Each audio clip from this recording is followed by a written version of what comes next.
Alhamdulillah, segala puji-pujian bagi Allah Subhanahu wa taala kerana pada malam yang berbahagia ini sekali lagi kita semua dikumpul, dipilih oleh Tuhan untuk berada di dalam majlis taman-taman syurga, yang mana dalam majlis ini kita membicarakan kitab Kifayatul Muhtaj yang disusun oleh Syekh Daud Al-Fatani.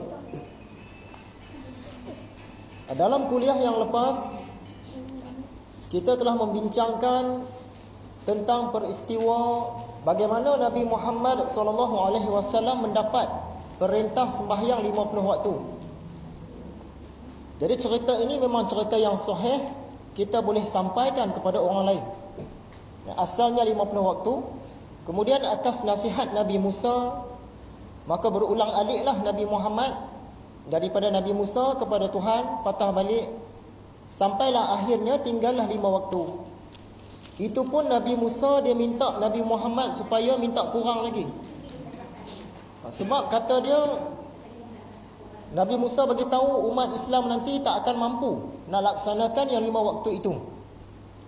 Cuma Nabi Muhammad dia kata dia dah berasa malu. Banyak sangat minta kurang, daripada 50 jadi 5. Jadi baginda pun dah rasa malu, tak jadilah naik ke atas. Sungguh pun begitu. Sebab kita ini umat Nabi Muhammad, umat yang special. Sekalipun kita buat 5 waktu sahaja, tetapi ganjaran dia sama dengan 50 waktu juga. Jadi sama-samalah kita mengejar ganjaran Allah ini, yang berupa perintah solat. Yang mana perintah sembahyang ini sangat hebat, kerana dia diperintahkan oleh Tuhan di langit. Nabi Muhammad kena naik sampai ke Sidratul Muntaha, barulah dapat perintah kewajipan sembahyang. Sedangkan perintah-perintah yang lain dia datang kepada Nabi Muhammad ketika Nabi Muhammad berada di bumi. Malaikat Jibril datang bagi tahu, kena puasa, kena zakat, kena tutup aurat dan sebagainya. Tapi perintah sembahyang ini Nabi Muhammad dapat di langit. Menunjukkan hebatnya perintah sembahyang ini. Bahkan ketika Nabi Muhammad hendak meninggal dunia, hendak wafat, antara perkara yang masih sempat dia pesan ialah solat. Sembahyang, yang tu dia pesan.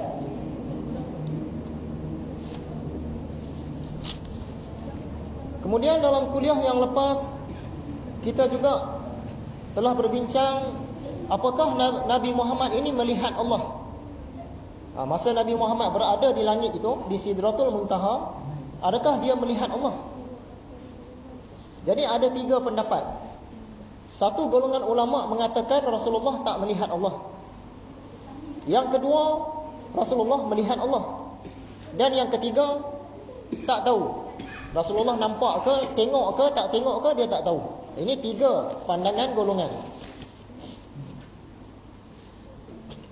Golongan yang pertama, dia kata Rasulullah tak tengok Allah. Antara yang berpegang dengan pandangan ini ialah Sayyidatina Aisyah, Abdullah bin Mas'ud, Abu Hurairah. Golongan yang kedua kata Rasulullah tengok Allah. Tapi mereka pun berpecah kepada 2 golongan. Yang kata Nabi Muhammad tengok Tuhan ini, dia pecah kepada 2 golongan. Golongan yang pertama kata Nabi Muhammad tengok dengan mata. Golongan yang kedua pula kata Nabi Muhammad dia tak tengok dengan mata. Macam mana cara dia tengok tu tak tahulah. Sebab apa? Mata kita tak akan mampu tengok Allah. Hebat sangat Allah ni. Jadi begitulah perbezaan pandangan antara para ulama.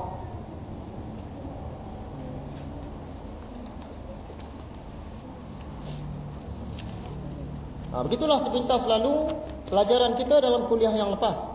InsyaAllah malam ini kita sambung lagi dengan cerita Nabi Muhammad dah patah balik ke bumi. Dulu daripada Mekah, dari Mekah dia pergi ke Palestin. Kemudian dari Palestin, Masjidil Aqsa dia naik sampai ke langit yang ke-7, sampai ke Sidratul Muntaha. Dari Sidratul Muntaha turun balik, ulang-alik antara Nabi Musa dengan Tuhan. Lepas itu Nabi Muhammad turun terus. Turun terus dia balik ke Mekah. Dah tentulah dia turun di Palestin dulu, baru dia balik ke Mekah. Jadi hari ini kita nak bincang cerita itulah. Cerita tentang sembahyang dah habis.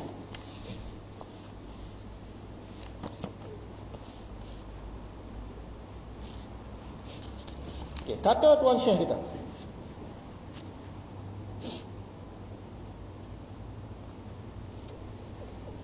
Kemudian maka turun Nabi SAW beserta dengan Jibril kepada langit dunia. Maka bersabda Nabi, "Ya Jibril, tiada hamba lalu akan isi langit dan memberi salam akan mereka itu, melainkan menjawab ia." Kata Nabi Muhammad, dia jumpa siapa pun di langit tu, Nabi Muhammad bagi salam, semuanya pakat jawab. Dan memuliakan dan tertawa-tawa. Selain daripada mereka ni jawab salam Nabi, mereka juga tersenyum dan suka sebab tengok Nabi Muhammad ni. Melainkan satu orang tiada tertawa-tawa. Ada seorang je yang jawab salam Nabi tapi dia tak senyum.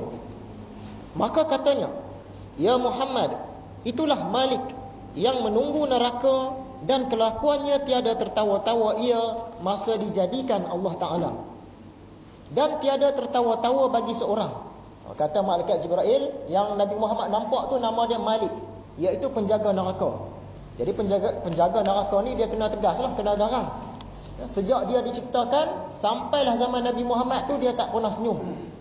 Dan sampai sekarang pun dia tak senyum juga. Sebab apa? Jikalau tertawa-tawa bagi seorang, nescaya tertawa-tawa ia bagi Tuhan hamba. Kata malaikat Jibril, Malik ni dia ni tak jenis tak senyum. Dia ni tak akan senyum. Kalaulah satu hari nanti dia senyum, dia akan senyum kepada Nabi Muhammad saja. Tapi dalam peristiwa ini, jumpa Nabi Muhammad pun dia tak senyum juga. Maksudnya malaikat Malik ni memang jenis tak senyum. Yang lain-lain semua boleh senyum, malaikat Malik ni jenis tak senyum. Samalah kita. Macam polis trafik. Dia jaga lalu lintas, dia kena tegas lah. Dia pakai cermin mata hitam dia dengan misai bertaring dia, dengan kemas badan dia, uniform dia, dia bagi arahan. Barulah orang ikut. Dia tak boleh lembik-lembik. Kalau lembik-lembik orang tak ikut. Jadi penjaga neraka ni pun dia kena tegas. Bila polis buat serbuan ke kelab malam, dia kena cakap tegas. "Okey, dengar sini semua. Yang lelaki bergerak ke kanan, yang perempuan bergerak ke kiri. Cepat. Barulah orang ikut. Dia tak boleh lembik-lembik. Takkan polis masuk-masuk serbu. "Okey semua, yang lelaki ke sebelah kanan, yang perempuan ke sebelah kiri. Okey, cepat gerak." Dia pun nak lari ke? Dia pun tak lari, tak bergerak. Melainkan dia gelak kat kita. Jadi orang yang bekerja sebagai penguasa, sebagai pengawal, sebagai polis, dia kena tegas. Teringat saya satu cerita di negara China zaman dulu. Ada satu orang bernama Sun Tzu. Sun Tzu ni dia menulis buku tentang perang, seni peperangan, nama buku dia. Satu hari Raja Cina zaman itu dia tahu Sun Tzu ni mahir dengan peperangan. Jadi dia nak panggil Sun Tzu latih tentera dia. Dia pun panggil. Sun Tzu pun datang ke istana. Dia uji dululah Sun Tzu ni. "Baik Sun Tzu, kamu boleh tak latih dayang-dayang aku ni jadi tentera? Ikut cakap, berdisiplin." Dia kata boleh. Okey, test. Panggillah dayang-dayang semua berhimpun, berbaris. Kemudian Sun Tzu pun bagi arahan. Ke kanan pusing. Dayang-dayang dia tak pernah perang, semua pakat duk gelak lah. Apa hai orang dia suruh kita kawat pula, seumur hidup tak pernah kawat. Semua pakat duk gelak, tak pusing. Okey, Sun Tzu kata, "Baik. Pengawal, tangkap 2 orang.